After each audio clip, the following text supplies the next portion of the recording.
नमस्कार दोस्तों, स्वागत है आपका राघव ब्रीफ में। हम लोगों की जीएलओ की लेक्चर सीरीज चल रही है जिसके अंदर हम लोग जयपुर डेवलपमेंट अथॉरिटी एक्ट 1982 को कवर कर रहे हैं। लास्ट क्लास के अंदर हम लोगों ने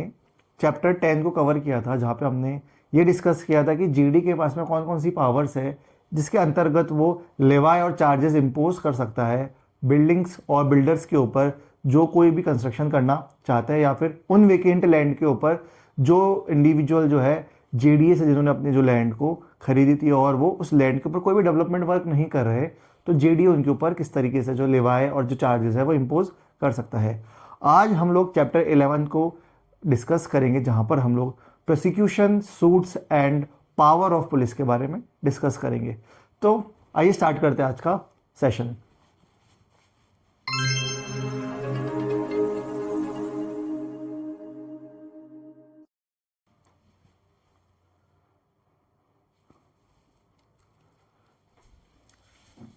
chapter 11 talks about prosecution, suits and power of police. JDA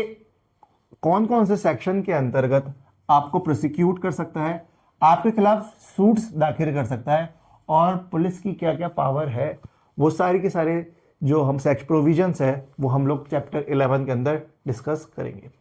सबसे पहले हम लोग बात करेंगे section 69, penalty for unauthorised obstruction. देखिए, सेक्शन 69 के अंदर ये कहा गया है कि अगर आप किसी भी तरह का अनऑथराइज्ड ऑब्स्ट्रक्शन क्रिएट करते हैं जेडीए के किसी भी डेवलपमेंट वर्क पे, या कोई भी ऐसी साइट जहां पे जेडीए जो है अपना डेवलपमेंट वर्क कर रही है, तो आपके ऊपर कुछ पेनल्टी लगाई जा सकती है। यहाँ पे जो सबसेक्शन 1 है बात कर रहे हैं, if someone whoever obstruct the entry of any person empowered under section 85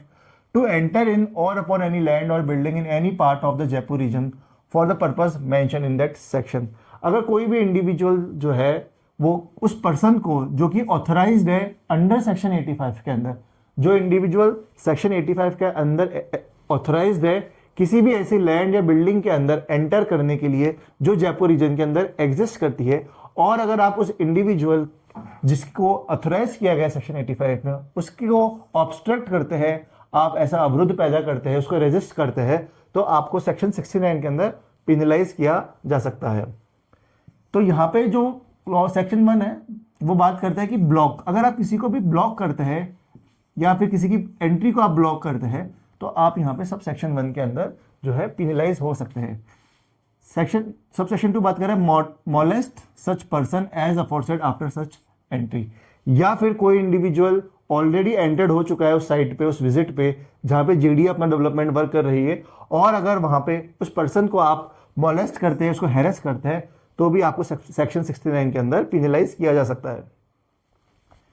sub section 3 बात कर रहा है रेजिस्ट, ऑब्स्ट्रक्ट और मॉलेस्ट। रेजिस्ट, मॉलेस्ट और ऑब्स्ट्रक्ट एनी मेंबर और एम्प्लॉय ऑफ द अथॉरिटी, कोई भी मेंबर या कोई भी एम्प्लॉय जेडीए का या फिर कोई भी एम्प्लॉय जो कि गवर्नमेंट का है, और उसको आप उसके पास में ये पावर है कि वो वहां पे कुछ सर्टेन पावर्स को एक्सरसाइज कर सकता है, अपने ड्यूटीज को डिस्चार्ज कर सकता है, या फिर कुछ फंक्शंस को वो परफॉर्म कर सकता है। वो सारी की सारी जो पावर्स उसको जेडीए प्रोवाइड करती है या फिर स्टेट गवर्नमेंट प्रोवाइड करती है। और अगर आप उस इंडिविजुअल को जो उस साइट के ऊपर उस डेवलपमेंट वर्क में अपनी ड्यूटीज को डिस्चार्ज करने के लिए आया, पावर को एक्सरसाइज करने के लिए आया, या फिर फंक्शन को परफॉर्म करने के लिए आया है, और अगर आप उस फंक्शंस के अगेंस्ट में आप रेजिस्टेंस पैदा करते हैं, या फिर आप अवरुद्ध पैदा करते हैं, या फिर किसी भी तरह का हैरेसमेंट करते हैं उस एम्प्लॉय के साथ में, उस मेंबर के साथ में जो कि अथॉरिटी और स्टेट गवर्नमेंट का है, तो आपको सेक्शन 69 के अंदर पिनलाइज किया जा सकता है। जो सब सेक्शन 4 है वो बात कर रहे हैं कि अगर आप कोई भी अवरुद्ध पैदा करते हैं, किसी को भी हैरास कर सकते हैं उस इंडिविजुअल को जिसने गवर्नमेंट के साथ में कॉन्ट्रैक्ट किया है। अब यहाँ पे जो कॉन्ट्रैक्ट किया है उसका मतलब क्या है कि अगर कोई भी कॉन्ट्रैक्टर जिसके ऊपर में जिसको ऑथराइज किया गया है उस पर्टिकुलर साइट को डेवलप करने के लिए, उस पर्टिकुलर डेवलपमेंट वर्क को एग्जीक्यूट करने के लिए, अगर आप ऐसे कॉन्ट्रैक्टर के अगेंस्ट में अवरुद्ध पैदा करते हैं या फिर उसको हैरास करने की कोशिश करते हैं, तो आपको सेक्शन 69 के अंदर पिनलाइज किया जा सकता है। तो अब बात करते हैं कि आपको किस तरह की पनिशमेंट यहाँ पे सेक्शन 69 के अंदर मिलेगी। तो वो जो भी पर्सन जो कि सबसेक्शन 1, सबसेक्शन 2, सबसेक्शन 3 और सबसेक्शन 4 के अंदर अगर गिल्टी फाउंड होता है तो उसको 1,000 रुपए तक का फाइन और उसको 6 महीने तक की जो सजा हो सकती है, या फिर उसको 1,000 रुपए तक का फाइन के साथ साथ 6 महीने की सजा दोनों हो सकती है। तो सेक्शन 69 यहाँ पे आपको पिनलाइज कर रहा है अगर आप कोई भी डेवलपमेंट वर्क के अंदर किसी भी तरह की दखलंदाजी पैदा करते हैं। तो सेक्शन 70 को अब हम देखेंगे, penalty for removing fence setup for the purpose of carrying out any work if any person without lawful authority. देखिए कोई भी इंडिविजुअल, सेक्शन 69 में ये बात की गई थी अगर किसी भी पर्सन के साथ में आप कोई भी हैरेसमेंट कर रहे हैं, किसी भी तरह का ऑब्स्ट्रक्शन क्रिएट कर रहे हैं, रेजिस्टेंस क्रिएट कर रहे हैं या मोलेस्ट कर रहे हैं, तो उसको सेक्शन 69 के अंदर जो है पिनलाइज किया जाएगा। लेकिन अगर आप किसी मटेरियल के साथ में छेड़छाड़ कर रहे हैं, किसी सामान के साथ में छेड़छाड़ कर रहे हैं जो कि गवर्नमेंट की प्रॉपर्टी है, जो कि जेडीए की प्रॉपर्टी है और वो कंस्ट्रक्शन साइट से रिलेटेड है, तो आपको सेक्शन 70 के अंदर पिनलाइज किया जाएगा। If any person without any lawful authority, अगर उसके पास लॉफुल अथॉरिटी नहीं है या फिर वो लॉफुल ऑथराइज नहीं है और वो अगर रिमूव एनी फेंस और any timber use for propping और सपोर्टिंग एनी बिल्डिंग, वॉल और other things or extinguishes any light setup at any place where the surface of street or other ground has been opened or broken up by the authority for the purpose of carrying out any work authorized under this act। तो देखिए इस act के अंदर आपको क्या क्या बोला गया है कि अगर आप किसी भी फेंस को रिमूव करते हैं या किसी भी टिम्बर को रिमूव करते हैं जो कि किसके लिए हेल्प में कर रही है, जो कि प्रॉपिंग और सपोर्टिंग, जो सपोर्ट करने के लिए किसी भी बिल्डिंग को, वॉल को और अदर थिंग्स को, या फिर आप किसी भी लाइट को एक्सटिंग्विश करते हैं, किसी भी लाइट को आप बंद करने की कोशिश करते हैं, उसको बुझाने की कोशिश करते हैं, या फिर आप और other ground has been open or broken up, या फिर कोई ऐसा ग्राउंड है जिसको ओपन कर रखा है या फिर उसको खोद रखा है, कोई भी ऐसे एरिया को, अगर वहां पे, और वो इसलिए कर रखा है क्योंकि वहां पे कोई डेवलपमेंट वर्क चल रहा है, तो अगर आप ऐसी चीज़ों के साथ में छेड़छाड़ करते हैं तो आपको सेक्शन 70 के अंदर पिनलाइज किया जा सकता है। देखिए कोई भी कंस्ट्रक्शन वर्क चलता है तो नीचे हम लोग जो है बल्ली और पाटियाँ लगाते हैं, तो यहाँ पे जो ये टिम्बर की बात की गई है वो सारी बल्ली और पाटियाँ जिनके ऊपर शटरिंग होती है, तो अगर आप इस तरह की लकड़ियों को अगर आप छेड़छाड़ करेंगे वहाँ पे तो आपको सेक्शन 70 के अंदर पिनलाइज किया जा सकता है। क्लॉज बी बात कर रहा है, removes any mark setup for the purpose of indicating any level or direction necessary to the execution of any work authorized under this act। देखिए सेक्शन सब सेक्शन बी को समझने के लिए समझिए कि सपोज ये एक रोड है और यहाँ पे 3 लैंड जो है वो वेकेंट लैंड है, 3 वेकेंट लैंड है और यहाँ पे कोई मार्किंग नहीं हो रखी। अब जेडीए की तरफ से कोई आर्किटेक्चर या फिर कोई इंजीनियर आता है और यहाँ पे वो मार्किंग करते हैं कि ये इस एरिया के अंदर, इस पर्टिकुलर एरिया के अंदर कंस्ट्रक्शन होगा, कि इस पर्टिकुलर एरिया के अंदर कंस्ट्रक्शन होगा, और यहाँ पे वो मार्किंग कर देता है या फिर वो डायरेक्शन लगा देता है कि इस यहाँ से यहाँ तक मार्किंग होगा। और अगर आप इस मार्किंग को मिटा देते हैं जिस वजह से जेडीए के अगर काम के अंदर किसी भी तरह की दखलंदाजियाँ पैदा करते हैं तो यहाँ पे आपको सेक्शन 70 के अंदर पिनलाइज किया जा सकता है।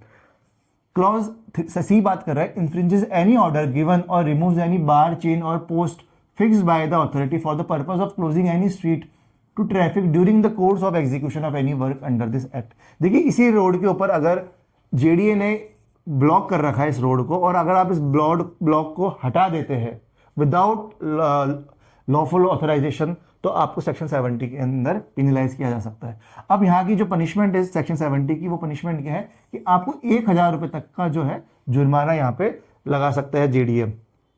तो सेक्शन 69 के अंदर हमने क्या देखा था कि 1,000 रुपये तक का जुर्माना और 3 साल तक की आपको क्या हो सकती है और 6 महीने की आपको जेल हो सकती है या फिर दोनों हो सकते हैं। लेकिन सेक्शन 70 के अंदर आपको केवल 1,000 रुपये तक की जो जुर्माना जो है वो जेडी आपके ऊपर लगा सकता है। सेक्शन 71 बात कर रहा है penalty for disobedience of requisition and furnishing false information etcetera. देखिए कई बार जेडीए कोई भी डेवलपमेंट वर्क स्टार्ट करता है तो आसपास के जो भी ओनर होते हैं उस एरिया के आसपास में जो भी लोग रहते हैं उनसे वो कुछ पर्टिकुलर इंफॉर्मेशन जो है वो लेना चाहता है जेडीए, और अगर या फिर कोई भी ऐसा ऑर्डर जेडीए जो उन आसपास के एरिया वालों के लिए निकालता है और आपने अगर उस ऑर्डर को नहीं माना या फिर आपने वो जो इन्फॉर्मेशन जेडीए द्वारा मांगी गई उसके विरुद्ध कुछ गलत इन्फॉर्मेशन अगर आपने दे दी तो आपको सेक्शन 79 के अंदर सेक्शन 71 के अंदर आपको पिनलाइज किया जा सकता है। Whoever willfully और विदाउट एनी रीजनेबल एक्सक्यूज, या तो आप इंटेंशनल कर रहे हैं या फिर आपके पास रीजनेबल एक्सक्यूज नहीं है, और disobey any requisition or other lawful order or direction issued under or in pursuance of any of the provision of this act। अगर कोई भी इंडिविजुअल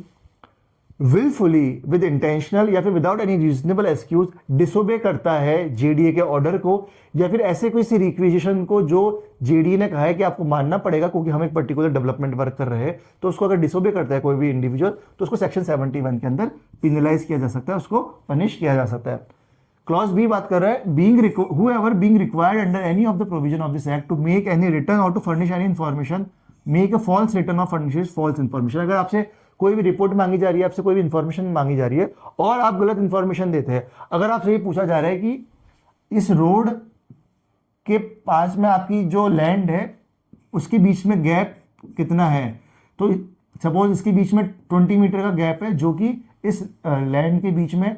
किसी डॉक्यूमेंट में लिखा हुआ है, लेकिन जो ओनर है वो ये कह रहा है कि इसके बीच का जो गैप है वो 20 नहीं वो 10 है। मैं ये एग्जांपल इसलिए दे रहा हूँ क्योंकि ये जो गैप है ये एक्चुअल में गवर्नमेंट की प्रॉपर्टी है, लेकिन वो इंडिविजुअल कह रहा है कि नहीं और गवर्नमेंट को नहीं पता है या फिर गवर्नमेंट के डॉक्यूमेंट में ये नहीं है क्लियरली कि ये जो लैंड है इसके बीच का गैप कितना है, और जो ये ओनर है ये क्लेम कर रहा है कि केवल 10 मीटर का गैप है रोड से, लेकिन एक्चुअल के अंदर वो डॉक्यूमेंट में अगर देखा जाए तो 20 मीटर का गैप है। तो अगर आप इस तरह की कोई भी गलत इंफॉर्मेशन अगर आप देते हैं तो आपको सेक्शन 71 के अंदर कन्विक्ट किया जा सकता है और आपके ऊपर पनिशमेंट लगाई जा सकती है। तो हम देखते हैं किस तरह की पनिशमेंट आपके ऊपर इंपोज की जा सकती है। फाइन विच में एक्सटेंड टू 3000 रुपीज, आपके ऊपर 3000 रुपये तक का फाइन लगाया जा सकता है और आपको 3 महीने तक की जेल हो सकती है, या फिर आपको दोनों आपके ऊपर लगाया जाता है 3 महीने का फाइन और 3 महीने की जेल। सेक्शन 72 बहुत बड़ा प्रोविज़न है, इसको हम बिल्कुल डिटेल में करेंगे, हर एक सब सेक्शन को हम यहाँ पे डिटेल में करेंगे और ये बहुत इंपॉर्टेंट सेक्शन है क्योंकि ये इंक्रोचमेंट की बात कर रहा है। यूजुअली जो भी अतिक्रमण के ऊपर कार्रवाई की जाती है वो सेक्शन 72 के अंदर ही की जाती है। जेडीए के पास में जो भी पावर है अतिक्रमण के ऊपर कार्रवाई करने की वो सेक्शन 72 के अंदर की जाती है। तो सेक्शन 72 को आप स्टार लगा लीजिए कि ये बहुत इंपॉर्टेंट जो है सेक्शन है। हो सकता है जेडीए में ये सेक्शन केवल पूछ लिया जाए कि इंक्रोचमेंट और obstruction upon public land comes under which section, तो आपको क्या लिखना है, section 72। Whoever makes any encroachment in any land or space not being private property, whether such land or space belong to waste in the authority or not, except steps over drain in the public street, shall on conviction be punished with simple imprisonment, which shall not be less than 1 year, but which may extend to 3 years, and with fine which may extend to 1 lakh। देखिए, कोई भी individual अगर किसी भी JDA की authorise land के ऊपर या फिर municipal corporation government state government की जो अंडर जो म्यूनिसिपल कॉरपोरेशन आती है उस गवर्नमेंट के ऊपर किसी भी लैंड के ऊपर या फिर स्पेस के ऊपर इंक्रोच करता है तो उसके ऊपर जेडीए क्या कर सकता है, उसको इम्प्रिजनमेंट, उसको फाइन लगा सकता है जो कि 1 लाख रुपए तक का होगा, या फिर उसको पनिश कर सकता है जहाँ पे उसको कन्विक्शन मिल सकती है, उसको इम्प्रिजनमेंट जो है वो हो सकती है कम से कम 1 साल से लेकर 3 साल के अंदर। अब इसको थोड़ा सा समझिए कि लैंड की जब यहाँ पे बात की गई तो वो लैंड जहाँ पे आप अपना जो कंस्ट्रक्शन एरिया उसको बढ़ा लेते हैं, जहाँ पे आप ऑथराइज नहीं है फिर भी उसको कंस्ट्रक्शन एरिया को बढ़ा लेते हैं। यहाँ पे जो ये स्पेस दे रखा है, स्पेस का मतलब है कि कोई भी ग्राउंड फ्लोर के ऊपर जो आप फर्स्ट फ्लोर कंस्ट्रक्ट कर रहे हैं तो जो प्रोजेक्शन निकलता है तो जो रिक्वायर्ड प्रोजेक्शन है या फिर जो ऑथराइज प्रोजेक्शन है आप उससे अगर एक्स्ट्रा प्रोजेक्शन निकालते हैं तो वो जो एरिया है वो भी एंक्रोचमेंट के अंदर इंक्लूड होगा। नॉट बीइंग प्राइवेट प्रॉपर्टी, और वो प्राइवेट प्रॉपर्टी नहीं है, वेदर सच लैंड और स्पेस बिलोंग टू और वेस्ट इन द अथॉरिटी और नॉट, या तो अथॉरिटी के अंदर में वो लैंड आएगा या वो अथॉरिटी के अंडर में वो लैंड नहीं आएगा। इसका मतलब है कि वो म्यूनिसिपल अथॉरिटी के अंडर में वो लैंड है, तो उस लैंड के ऊपर भी जेडी के पास में पावर है कि अगर आप इंक्रोचमेंट कर रहे हैं तो आपके ऊपर यहाँ पे 1 से लेकर 3 साल तक की आपको उम्र के आपको कैद हो सकती है और आपको 1 लाख रुपए तक का फाइन यहाँ पे भरना पड़ सकता है।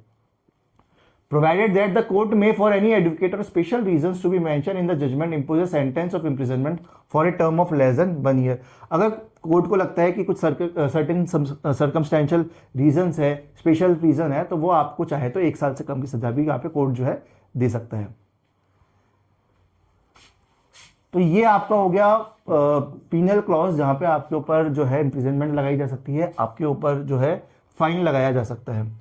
सेक्शन सबसेक्शन 2 बात कर रहा है, whoever makes any obstruction in any land or space not being private property whether such land or space belong to or based in the authority or not except steps over drain in any public street shall on conviction be punished with simple imprisonment which may extend to 1 year or with fine which may extend to 5,000 rupees। मैं आपको यहाँ पे एक चीज बताना भूल गया कि यहाँ पे बोला गया है इसके अंदर कि एक्सेप्ट स्टेप्स ओवर ड्रेन। देखिए कोई भी घर या फिर कोई भी जो कमर्शियल बिल्डिंग है उसके जस्ट आगे से एक नाला निकलता है, उस नाले से लेके उस बिल्डिंग के बीच में अगर किसी भी तरह का स्टेप कंस्ट्रक्शन किया गया है या रैंप अगर बनाया गया है तो उसको एग्जेम्प्ट कर दिया जाएगा। तो अगर आपने किसी भी तरह का किसी भी ड्रेनेज के और अपने खुद की बिल्डिंग के बीच में अगर किसी भी तरह के स्टेप्स बना रखे तो उसके ऊपर कोई भी कार्रवाई नहीं की जाएगी। लेकिन अगर आपने उस स्टेप्स के अलावा अगर ऐसा कुछ भी कंस्ट्रक्ट कर रखा है जो कि इंक्रोचमेंट में आ रहा है, जो कि पब्लिक प्रॉपर्टी में आ रहा है या फिर गवर्नमेंट प्रॉपर्टी के अंदर आ रहा है, तो यहाँ पे आपको जो है पिनलाइज किया जाएगा। अब सब सेक्शन 2 जो ये बात कर रहा है कि आप अगर किसी भी तरह का ऑब्स्ट्रक्शन यहाँ पे क्रिएट करते हैं, 72 का जो सबसेक्शन 1 है वो तो बात करता है परमानेंट इंक्रोचमेंट की, और जो सबसेक्शन 2 वो बात करता है टेम्पररी ऑब्स्ट्रक्शन की। तो अगर आप किसी भी तरह का टेम्पररी ऑब्स्ट्रक्शन क्रिएट करते हैं किसी भी लैंड पे या फिर किसी भी स्पेस पे जो कि प्राइवेट प्रॉपर्टी नहीं है, या तो वो जीडी की प्रॉपर्टी है या फिर वो म्यूनिसिपल अथॉरिटी की प्रॉपर्टी है, और आपके पास में कोई रीजनेबल एक्सक्यूज नहीं है, तो आपको यहाँ पे भी पिनलाइज किया जा सकता है, जहां पे आपको 1 साल तक की सजा हो सकती है और आपके ऊपर 5,000 रुपए तक का फाइन इंपोज किया जा सकता है। सबसेक्शन 1 और सबसेक्शन 2 के अंदर बस यही डिफरेंस है कि यहाँ पे परमानेंट इंक्रोचमेंट किया गया और यहाँ पे टेम्पररी ऑब्स्ट्रक्शन किया गया है, लेकिन दोनों ही जो है पब्लिक प्रॉपर्टी या फिर स्टेट गवर्नमेंट की जो प्रॉपर्टी के ऊपर किया गया है। Subsection talks about the authority or any officer authorized by in this behalf shall have power to remove any such obstruction or encroachment, and the expenses of such removal shall be paid by the person who had caused the said obstruction or encroachment। कोई जो JDA या फिर कोई ऐसा officer जो JDA द्वारा authorised किया गया है, उसको ये पावर दी गई है कि वो पर्टिकुलर ऑफिसर जो है किसी भी तरह का ऑब्स्ट्रक्शन या फिर जो इंक्रोचमेंट है उसको हटा सकता है, और उसको हटाने का जो भी खर्चा होगा वो खर्चा किसको देना होगा, वो उस पर्सन को देना पड़ेगा जिसका इंक्रोचमेंट या फिर जिसका ऑब्स्ट्रक्शन जो है जेडी के ऑफिसर द्वारा हटाया गया है। तो जहाँ पे सबसेक्शन 3 ये बात कर रहा है सिंपल सी कि अगर किसी भी तरह का इंक्रोचमेंट करता हूँ, ऑब्स्ट्रक्शन करता हूँ, और जेडी मेरे इंक्रोचमेंट पे जो भी मटेरियल है, कोई भी ऑब्जेक्ट है, प्रॉपर्टी जो है उसको उठा के हटा देती है, और उस हटाने के ऊपर जो भी खर्चा होता है जेडीए का, जेसीबी का खर्चा होता है, ट्रैक्टर का खर्चा होता है, तो सारा का सारा जो पैसा है वो मुझे देना होगा।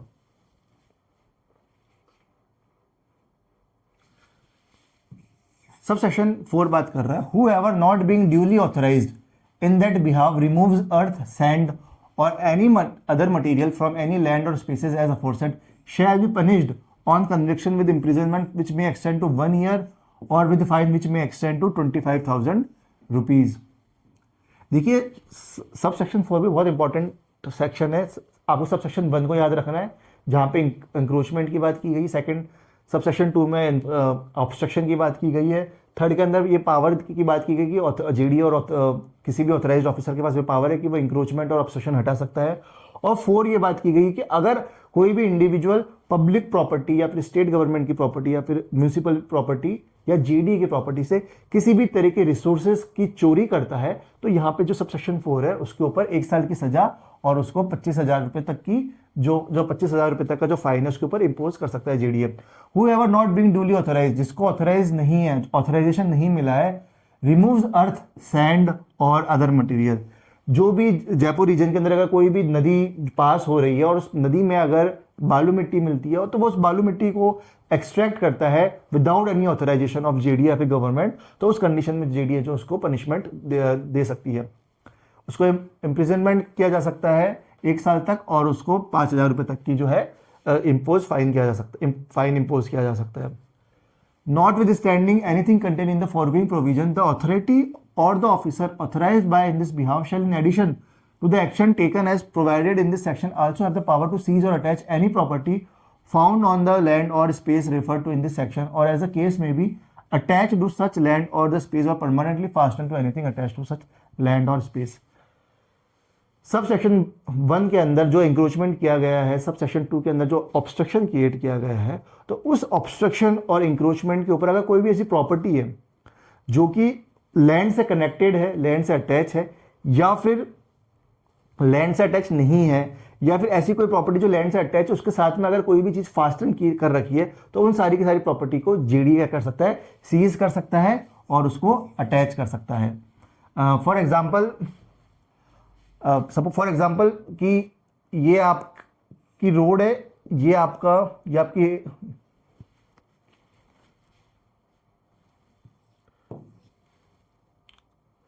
फॉर एग्जाम्पल ये आपकी रोड है और यहां पे आपकी जो बिल्डिंग है वो एग्जिस्ट करती है। ये जो पूरा एरिया जो है ये गवर्नमेंट का एरिया है। अब अगर आपने यहाँ पे कोई टेम्परेरी कंस्ट्रक्शन कर रखा है और आपने टेम्परेरी कंस्ट्रक्शन के बाहर आपने एसी लगा रखा है, उसके ऊपर एक टेम्परेरी रूम बना रखा है आपने टीन शेड का, उसमें यहाँ पे एसी लगा रखा है, और ये जो पूरा एरिया है गवर्नमेंट का है, तो यहाँ पे जो जेडीए है वो क्या कर सकती है, इस पूरे टेम्परेरी स्ट्रक्चर को उठा सकती है। इस टेम्परेरी स्ट्रक्चर जो कि लैंड के ऊपर जो है अटैच है, जो लैंड से अटैच है, उसके ऊपर फास्टन जो एसी है, जो एसी उस टेम्परेरी स्ट्रक्चर के साथ में जो अटैच है, उस एसी को भी जो है जेडीए क्या कर सकती है, सीज कर सकती है, उसको अटैच कर सकती है। तो यहाँ पे यही बात की जा रही है कि in addition to the action taken as provided in this section, also has the power to seize or attach any property found on the land, कोई भी ऐसी प्रॉपर्टी जो कि लैंड पे फाउंड कर रही है। अब यहाँ पे हो सकता है कि कोई जनरेटर पड़ा हुआ हो जो कि गवर्नमेंट लैंड के एरिया में आ रहा है, या फिर ऐसी कोई भी चीज जो कि इस बिल्डिंग के लिए यूज में आती हुई कोई पर्टिकुलर प्रॉपर्टी है, और space refer to in this section as a case में भी attach to such land. Attach to such land means ये temporary structure or space or permanently fasten to anything. Fasten to anything का मतलब इस temporary structure के ऊपर अगर ये एसी लगा हुआ है तो उस एसी को भी सीज करने की जो पावर है जेडी के पास में है। तो यहाँ पे सर्च और अटैचमेंट, जो सीज और अटैचमेंट की जो पावर है वो आपको सब सेक्शन 5 के अंदर दे रखी है। सेक्शन 6 बात कर रहा है where any property is seized or attached by any officer authorised by the authority, he shall immediately make a report of such seizure or attachment to the authority. देखिए सब सेक्शन 5 में अगर कोई भी officer जो है वो किसी भी प्रॉपर्टी को सीज करता है, अटैच करता है, तो हो सकता है कि वो पर्टिकुलर ऑफिसर जो है अपने साथ वो सारा सामान लेके भाग जाए। इसी वजह से सब सेक्शन 6 यहाँ पे इंक्लूड किया गया है कि उस पर्टिकुलर ऑफिसर की एक अकाउंटेबिलिटी होगी जेडी के प्रति, जहां पे वो जिसने उस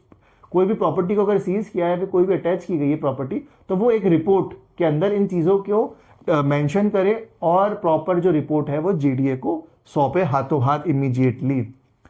the authority makes such order as it think fit for the proper custody of the property seize or attach pending the conclusion of the confiscation property, and if the property is subject to the speedy and natural decay or it's otherwise expedient so to do the authority may order it to be sold or otherwise dispose. देखिए sub section 1, सब section 2 और sub section 4 के अंदर जो भी proceedings आपके खिलाफ चलती है, अगर आप एंक्रोचमेंट करते हैं या आप ऑब्स्ट्रक्शन करते हैं और आपकी अगर कोई भी प्रॉपर्टी जो है सब सेक्शन 5 के अंदर सीज कर ली जाती है, अटैच कर ली जाती है, तो उसके बाद जो प्रॉपर्टी अगर आपकी कोई ऐसी प्रॉपर्टी है जो कि पेरिशेबल नेचर की है, जिसके खराब होने के चांसेस ज़्यादा है, हो सकता है वो 1 या 2 दिन में आपकी प्रॉपर्टी जो है खराब हो जाए, तो उस प्रॉपर्टी को जो जेडी है वो क्या कर सकती है, उसको डिस्पोज कर सकती है अगर वो जल्दी खराब होने की उसकी चांसेस है। तो सब सेक्शन 8 बात कर रहा है where any property is sold as aforesaid the sale proceeds thereof after deduction of the expenses of any such sale or other incidental expense relation there to shall. Sub section 7 के अंदर अगर हम कोई भी प्रॉपर्टी को बेच रहे हैं या उसको डिस्पोज कर रहे हैं, अगर जो कि पेरिशेबल नेचर की है, तो आपको पूरा ग्रॉस एक्सपेंस नहीं मिलेगा। अब यहाँ पे सब सेक्शन 8 ये बात कर रहा है कि आपको ग्रॉस एक्सपेंस नहीं मिलेगा, आपको कुछ डिडक्शन कर लिए जाएंगे, वो सारे एक्सपेंस जो कि उस सेल के अंदर हमारे जेडीए के लगे थे, या फिर इंसिडेंटल एक्सपेंस अगर कोई ट्रांसपोर्टेशन करके अगर सेल की गई है तो वो जो ट्रांसपोर्टेशन का खर्चा जो है वो उस ग्रॉस सेल से डिडक्ट कर लिया जाएगा। लेकिन जो यहाँ पे आपको रिमेनिंग अमाउंट मिलेगा सेक्शन 8 के अंदर, वो तभी मिलेगा where no order of confiscation is ultimately pass by the authority. देखिए sub section 1 or sub section 4 के अंदर ये प्रूव हो गया कि आपने किसी भी तरह की इंक्रोचमेंट नहीं की गई है और आपकी जो प्रॉपर्टी सीज कर ली गई थी सब सेक्शन 5 के अंतर्गत जेडीए द्वारा। और अगर ये प्रूव कर दिया गया कि आपने किसी भी तरह की इंक्रोचमेंट नहीं की गई थी और सब सेक्शन 5 में आपकी प्रॉपर्टी को सीज करके अगर बेच दिया गया था, तो आपको जो रिमेनिंग प्रॉपर्टी तभी मिलेगी जब ये प्रूव कर दिया गया कि आपने जो इंक्रोचमेंट था वो ऑथराइज इंक्रोचमेंट था, वो अनऑथराइज इंक्रोचमेंट नहीं था। या फिर अगर आपको ओरिजिनल कोर्ट के अंदर ये ओरिजिनल कोर्ट ने आपको जो है आपके खिलाफ फैसला सुना दिया और ओरिजिनल कोर्ट ने ये कहा कि आपने इंक्रोचमेंट करी है, और अगर आप अपील में जाते हैं और अपीलेट कोर्ट अगर ये कह देती है और आपके फेवर में ये फैसला सुना देती है कि आपका जो इंक्रोचमेंट था वो ऑथराइज था या फिर आपका जो कंस्ट्रक्शन था वो ऑथराइज था, तो उस कंडीशन के अंदर आपको जो है रिमेनिंग अमाउंट मिल जाएगा। इन दोनों कंडीशन के अलावा आपको वो रिमेनिंग अमाउंट नहीं मिलेगा। वो रिमेनिंग अमाउंट जो है जेडीए अपने पास में चाहे तो रख सकता है। सेक्शन 9 बात कर रहा है where any property seize or attach under sub section 5 the authority may order confiscation of such property. देखिए सेक्शन 9 ये बात कर रहा है कि अगर सब सेक्शन 1, सब सेक्शन 2, सब सेक्शन 5 में आपके खिलाफ कोई 4 के अंदर कोई प्रोसीडिंग होती है, तो वो प्रोसीडिंग जो है साइमल्टेनियसली चलती रहेगी। और अगर सब सेक्शन 5 के अंदर अगर कोई भी प्रॉपर्टी को कन्फिस्केट किया गया है जेडीए द्वारा, तो उस प्रॉपर्टी को कन्फिस्केट कर सकती है JDA irrespective of the fact कि आप यहाँ पे आपका साइमल्टेनियसली केस चल रहा है। इसको समझने के लिए एक एग्जांपल देखते हैं कि सपोज एक्स बंदा है, उसने इंक्रोचमेंट किया और उस इंक्रोचमेंट के अंदर एक बहुत बड़ी मशीन जो है उसने इंक्रोचमेंट एरिया के ऊपर जो है रख रखी है। फिर तो वो जो पर्टिकुलर मशीन जो है वो जेडीए उठा के ले जाती है और उसको कन्फिस्केट कर लेती है। अब एक्स के खिलाफ में जो है प्रोसीडिंग चल रही है और एक्स के खिलाफ में ये आया प्रोसीडिंग के अंदर कि जो एक्स ने वो मशीन रख रखी थी वो इंक्रोचमेंट थी या फिर उसने अनऑथराइज तरीके से उस मशीन को रख रखा था, तो उसके ऊपर क्या है, उसको पीनलाइज कर दिया गया, उसके ऊपर फाइन लगा दिया गया। तो एक्स ये नहीं कह सकता कि क्योंकि मुझे पीनलाइज कर दिया गया है फिर मेरे को फाइन लगा दिया गया है तो मेरी जो प्रॉपर्टी है वो मुझे दे दी जाए, वो ऐसा नहीं कह सकता। या फिर वो ये नहीं कह सकता कि क्योंकि मेरी प्रॉपर्टी कन्फिस्केट कर ली गई है तो यहाँ पे मेरे के ऊपर कोई फाइन नहीं लगाया जा सकता। जीडी के पास में पावर है कि वो कन्फिस्केट भी कर सकती है प्रॉपर्टी को, और वो चाहे तो फाइन, और जो कोर्ट जो फाइन लगाएगी वो भी जेडीए, वो भी उस इंडिविजुअल को मानना पड़ेगा अगर उसके खिलाफ में कोई भी जजमेंट आता है तो। और ये जो सेक्शन 9 है वो इसलिए लाया गया क्योंकि कई बार ऐसा देखा जाता है कि कोई भी इंडिविजुअल अगर कोई भी इंक्रोचमेंट करता है तो उसको ये लगता है कि मैं एक फाइन देके बच जाऊंगा, और वो उस पर्टिकुलर इंक्रोचमेंट को कंटिन्यू करता है। तो इस कंडीशन के अंदर जेडीए ने सेक्शन 9 के अंदर क्या करता है कि अगर ऐसी कोई भी हैवी मशीनरी या फिर हैवी स्ट्रक्चर अगर किसी भी इंडिविजुअल ने खड़ा कर रखा है या फिर उसको कंस्ट्रक्ट कर रखा है अनऑथराइज एरिया के अंदर, तो जेडी क्या करती है कि उस पर्टिकुलर प्रॉपर्टी को कन्फिस्केट कर लेती है ताकि वो जो इंडिविजुअल है उसको डिटर किया जा सके कि वो बार बार कंटिन्यूसली किसी भी तरह का इंक्रोचमेंट नहीं कर सके, और केवल फाइन देके वो हर बार जो है उस इंक्रोचमेंट मतलब वो हर बार फाइन देके जो इस पर्टिकुलर इंक्रोचमेंट को कंटिन्यू तरीके से नहीं करे।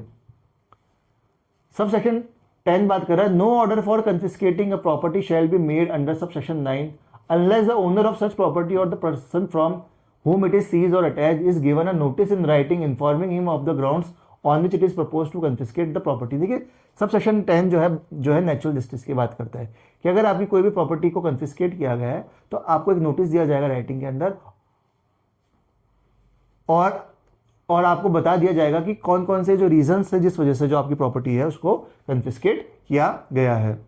साथ ही साथ आपको एक अपॉर्चुनिटी दी जाएगी कि आप रिप्रेजेंटेशन दे सके इन राइटिंग कि कौन कौन से रीजनेबल, और एक रीजनेबल टाइम दिया जाएगा as may be specified in the notice against the ground of the confiscation. आपको ये बताना होगा कि जिस पर्टिकुलर एरिया को जेडीए कंसिडर कर रही है कि वो इंक्रोचमेंट है, तो आपको अपने रीजनेबल ग्राउंड्स देने होंगे और उसमें ये कहना होगा कि नहीं, ये जो पर्टिकुलर जो कंस्ट्रक्शन है ये इंक्रोचमेंट एरिया के अंदर कंस्ट्रक्ट नहीं किया गया है, ये ऑथराइज तरीके से कंस्ट्रक्ट किया गया है। Reasonable opportunity of being heard in the matter, और साथ ही साथ उसको प्रॉपर रीजनेबल अपॉर्चुनिटी मिलेगी उसके मैटर को सुनने के लिए। तो जो ऑडी अल्टरम पार्टम का जो कंसेप्ट है वो सबसेक्शन जो 10 है बात करता है। तो सबसेक्शन 10 भी बहुत इंपॉर्टेंट आपके लिए है provision. The order of any confiscation under this section shall not prevent the infliction of any punishment to which the person affected thereby is liable under this. The order of any confiscation under this section shall not prevent. अगर आपका confiscation हो जाता है तो आप ये नहीं कह सकते कि मुझे किसी भी तरह की पनिशमेंट नहीं दी जाएगी, क्योंकि हो सकता है कि अगर आपका कोई प्रॉपर्टी कन्फिस्केट कर दी गई, उसको बेच दिया गया और बेचने के बाद आपको मनी भी नहीं दिया गया, उसके बाद आप ये नहीं कह सकते कि ये जो मेरा जो प्रॉपर्टी को कन्फिस्केट करके उसको बेच दिया गया तो मेरा तो ऑलरेडी नुकसान हो गया, तो अब आप मेरे पे किस तरह की पनिशमेंट जो है इंपोज कर रहे हैं, फिर मैं किस तरह का जो फाइन जो है वो जीडीए को दूं। तो ऐसा आप नहीं बोल सकते, आपकी कन्फिस्केशन भी हो सकता है और आपके ऊपर पनिशमेंट भी इंपोज की जा सकती है। सब सेक्शन बात कर रहा है 12, where any properties seized or attach pending confiscation under this section the authority or the tribunal constituted under sub section 83 of this act shall have and notwithstanding anything to the contrary contained in any other law for the time being in force, any court, other tribunal or other authority shall not have jurisdiction to make orders with regard to the possession, delivery, disposal, release or distribution of such property. Sub section 12 ये बात कर रहा है कि जब आपकी कोई भी प्रॉपर्टी को कन्फिस्केट अटैच कर लिया जाएगा तो उसके ऊपर कोई भी प्रोसीडिंग्स अगर चलती है तो जो अथॉरिटी या फिर जो ट्रिब्यूनल सब सेक्शन 83 के अंदर डिफाइन है, उसी अथॉरिटी और ट्रिब्यूनल के अंदर आपका केस चलेगा। आप ये नहीं कर सकते कि आप किसी सिविल कोर्ट के अंदर जाके आप कोई भी स्टे लेके आ जाए या फिर कोई भी इंजंक्शन लेके आ जाए। तो सब सेक्शन 12 साफ साफ मना कर रहे हैं कि जिस कोर्ट के अंदर आपकी प्रोसीडिंग चलेगी केवल उसी कोर्ट के पास में जुरिडिक्शन है आपके केस से संबंधित किसी भी ऑर्डर को देने की। कोई भी अदर कोर्ट या फिर कोई भी सिविल कोर्ट जो है या फिर कोई भी क्रिमिनल कोर्ट जो है इस पर्टिकुलर केस के अंदर, जो कि जेडी का केस है, उसके अंदर इंटरफेरेंस नहीं कर सकती। सब सेक्शन 13 बात कर रहा है where any person is prosecuted of an offence under sub section 1 or sub section 2 the burden of proving that he has not committed the offence shall be on him. अगर कोई भी individual को सब section 1 or sub section 2 के अंदर accused कहा गया है उसको, तो उसके ऊपर ही बर्डन ऑफ प्रूफ होगा। ये बोल देगा कि मैंने जो पर्टिकुलर कंस्ट्रक्शन किया है वो इंक्रोचमेंट एरिया के अंदर नहीं आता है, मेरा जो कंस्ट्रक्शन है वो ऑथराइज्ड एरिया के अंदर मैंने पूरा अपना कंस्ट्रक्शन जो है वो किया है। Section 14 talks about where whoever being an employee of the authority is specifically entrusted with the duty to stop or prevent the encroachment or obstruction punishable under this section willfully or knowingly neglects or deliberately omits to stop or prevent such encroachment or obstruction shall on conviction be punished with simple imprisonment for a term which may extend to 1 year or with fine which may extend to 5,000 rupees। अगर authority ने किसी भी officer को interest की है कोई duty की, उस ड्यूटी के अंदर ये कहा गया है कि आपको ऐसे स्टेप्स उठाने पड़ेंगे कि कोई भी अगर इंक्रोचमेंट आपको दिख रही है तो आपको उस इंक्रोचमेंट के खिलाफ जो है एक्शंस लेने हैं और उन इंक्रोचमेंट को हटाना है। अगर कोई भी ऑफिसर जो अपनी ड्यूटी के खिलाफ जाके उस इंक्रोचमेंट को नहीं हटाता है विलफुली, तो उसके ऊपर जो है उसको 1 साल की सजा हो सकती है और उसको 5,000 रुपये तक का फाइन जो है भरना पड़ सकता है। और या फिर उसको ये दोनों चीज़ें एक साथ में जो है दोनों पनिशमेंट जो है आप उसको इसके ऊपर इंपोज की जा सकती है। Provided that no court shall take cognizance against such employ for the offence punishable under this subsection except with the previous sanction of the authority. देखिए कई बार क्या होता है कि आप लोग देखते हैं कि कोई ऐसे ऑफिसर्स होते हैं जो कि लालची होते हैं, जो कि ब्राइब लेते हैं। तो कई बार आप देखते हैं कि छोटे जो भी स्ट्रीट वेंडर्स होते हैं उनके खिलाफ तो कार्रवाई की जाती है, लेकिन जो बड़े बड़े होटलियर्स होते हैं या फिर जो बड़े बड़े रेस्टोरेंट या फिर ऐसी कोई बड़ी बड़ी बिल्डिंग्स जिन लोगों ने विलफुली इंक्रोचमेंट कर रखा है तो उनके खिलाफ कोई भी कार्रवाई नहीं की जाती है। तो यहाँ पे एक नॉर्मल सिटीजन के पास में ये राइट है कि वो कंप्लेन कर सकता है कोर्ट के अंदर कि ये एम्प्लॉय या फिर ऑफिसर के पास में ये पावर है इंक्रोचमेंट हटाने की और ये बाइस्ड है कुछ पर्टिकुलर स्ट्रीट वेंडर्स के खिलाफ, लेकिन उसने कई सारे ऐसे जो कि बड़े बड़े कंस्ट्रक्शन बिल्डर्स हैं उन्होंने जो वहाँ पे इंक्रोचमेंट कर रखी है उनके खिलाफ में वो किसी भी तरह का कोई भी एक्शन नहीं ले रहा है। तो यहाँ पे आप जो सेक्शन 14 के अंदर कंप्लेन कर सकते हैं उन ऑफिसर के खिलाफ, लेकिन यहाँ पे आप तभी